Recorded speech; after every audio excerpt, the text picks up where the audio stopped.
नमस्कार दर्शकों, आप सभी का स्वागत है डीएचपी न्यूज़ चैनल में। मैं हूं आपके साथ रोहित शर्मा और हिमाचल प्रदेश के आज की बड़ी खबरें और मुख्य समाचार आपको बताएंगे।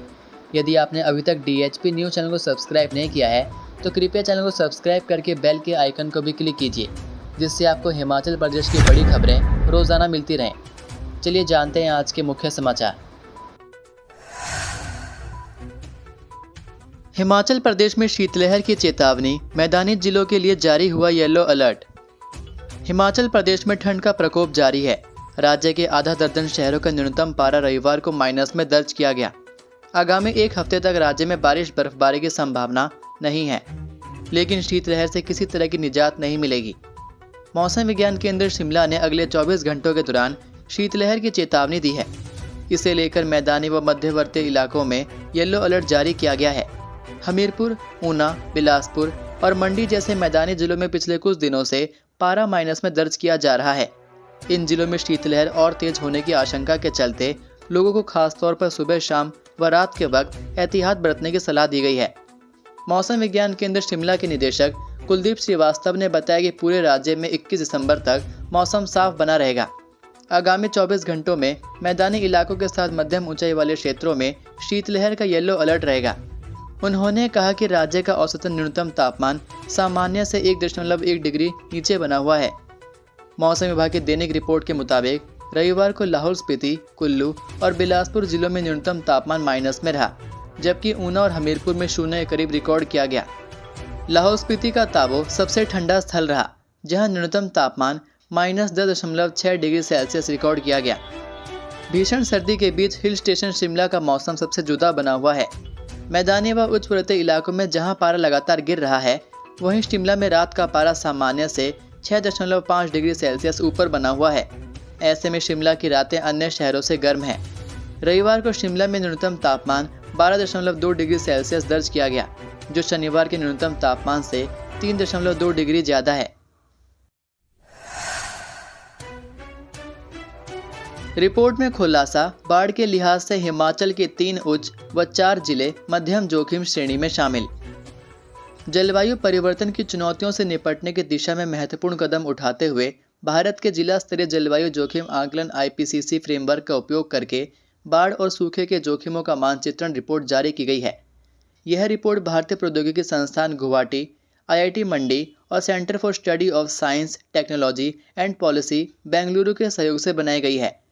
यह रिपोर्ट शुक्रवार को जारी की गई। इस दौरान IIT मंडी के निदेशक प्रोफेसर लक्ष्मीधर बेहरा भी मौजूद रहे।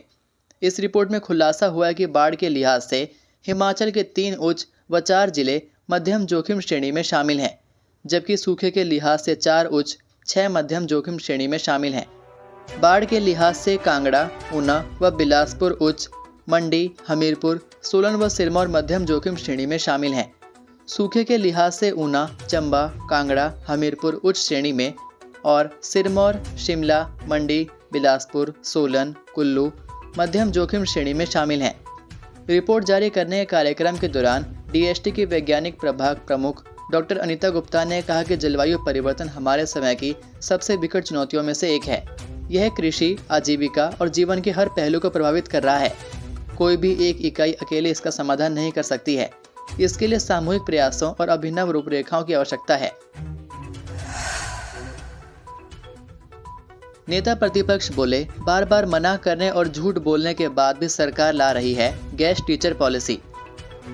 पूर्व मुख्यमंत्री एवं नेता प्रतिपक्ष जयराम ठाकुर ने कहा कि प्रदेश के लोगों को बार बार भरोसा देने के बाद भी सरकार पलट गई और गेस्ट टीचर पॉलिसी के तहत शिक्षकों की भर्ती करने का नियम लेकर आई है।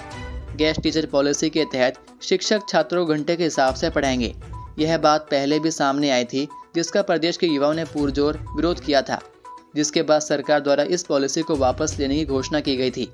इसके बाद प्रदेश के मुख्यमंत्री, उप मुख्यमंत्री, शिक्षा मंत्री ने प्रदेश के युवाओं को आश्वस्त भी किया था कि सरकार ऐसी कोई पॉलिसी नहीं लाएगी जो युवाओं के साथ किसी प्रकार का धोखा हो। सरकार की नाकामी के ही कारण प्रदेश में इस सत्र में अभिभावक सरकारी स्कूलों से किनारा कर रहे हैं। यह सरकार की नाकामी है, क्योंकि सरकार की प्राथमिकता में प्रदेशवासियों की शिक्षा है ही नहीं। इसलिए सुखू सरकार ने 500 से ज़्यादा स्कूल बंद कर दिए। जयराम ठाकुर ने कहा कि विधानसभा के चुनाव प्रचार से लेकर सरकार बनने के बाद सरकार के नुमाइंदों ने प्रदेश के युवाओं को कहा कि उन्हें 58 साल वाली पेंशन वाली पक्की नौकरी दी जाएगी। इसलिए प्रदेश के युवाओं को परेशान होने की आवश्यकता नहीं है, हम पर भरोसा रखें। युवाओं ने भरोसा दिया तो बदले में उन्हें सरकार की तरफ से क्या मिला। चुनाव के समय कांग्रेस ने बढ़ चढ़कर वादे किए। हर साल 1 लाख नौकरी देने की गारंटी के बाद भी सरकार युवाओं को घंटे के हिसाब से नौकरी देने का प्लान बना रही है। शिमला में तेज रफ्तार का कहर, 2 कारों में जोरदार टक्कर, सड़क पर पलटी टैक्सी, मामला दर्ज। शिमला चंडीगढ़ नेशनल हाईवे पर स्थित संकटमोचन मंदिर के पास रविवार सुबह एक सड़क हादसा हो गया। यहां 2 कारों के बीच जोरदार टक्कर हुई, जिसमें टक्कर के बाद हिमाचल प्रदेश की टैक्सी सड़क पर पलट गई, जबकि दिल्ली नंबर की कार को भी भारी नुकसान हुआ है। हादसा उस समय हुआ जब शिमला की एक टैक्सी और दिल्ली नंबर की एक कार तेज गति से आ रही थी।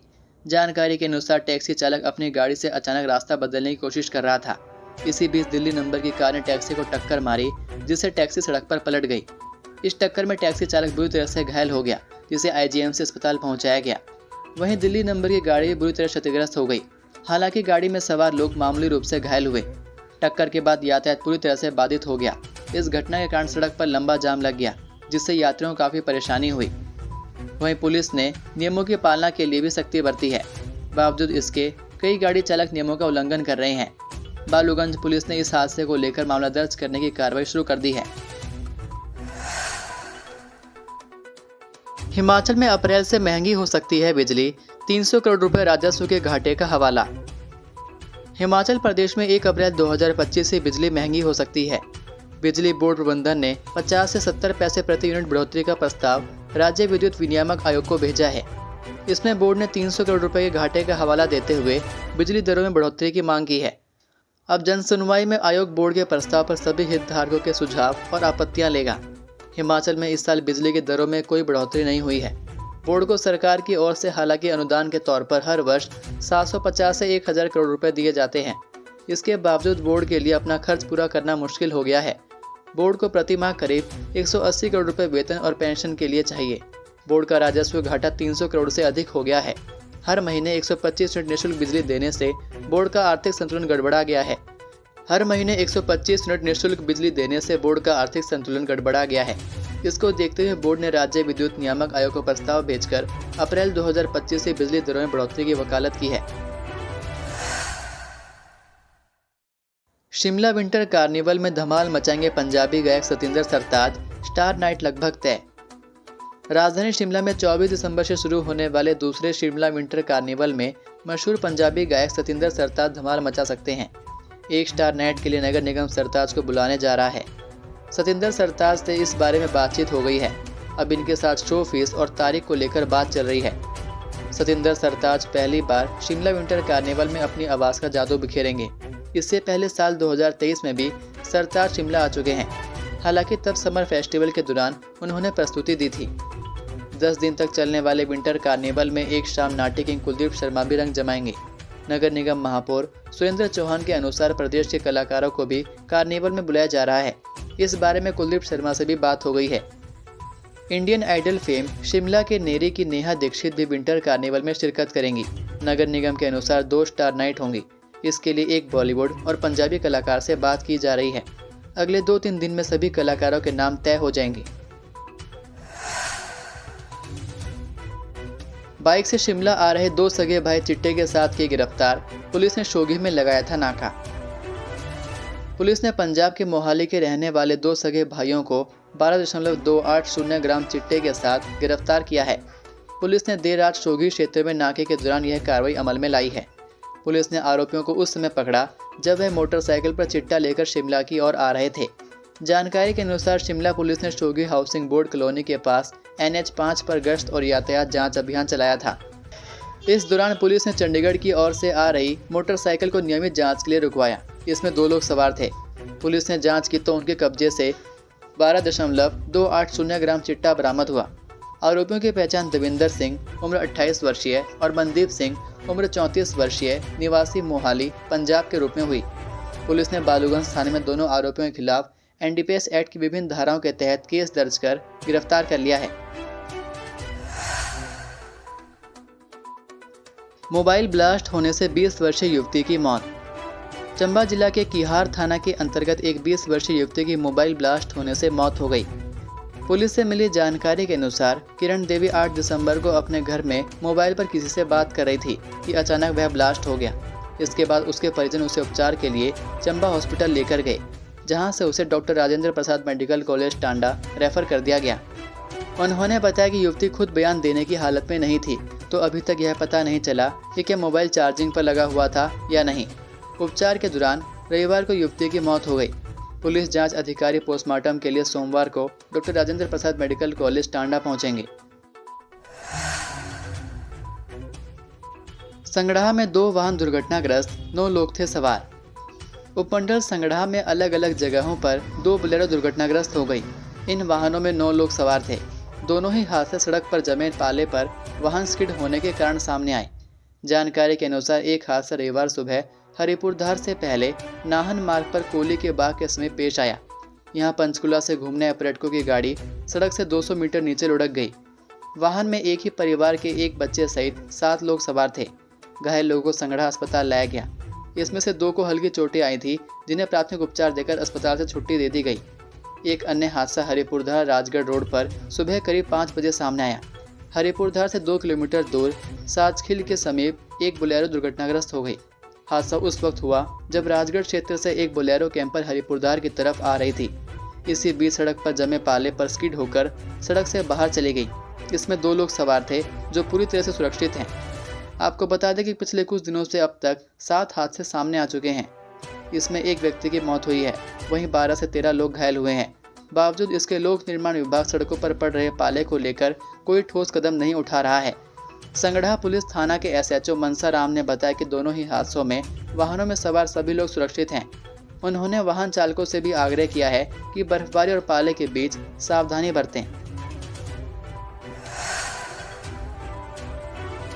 कंधों पर पालकी और पालकी में मरीज, रात के अंधेरे में 1.5 घंटा पैदल चलकर सड़क तक पहुंचे ग्रामीण।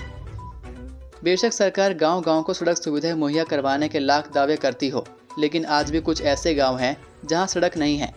मजबूरी में मरीजों को पालकी में उठाकर ले जाना पड़ता है, जिससे कई बार मरीज बीच रास्ते में ही दम तोड़ देते हैं।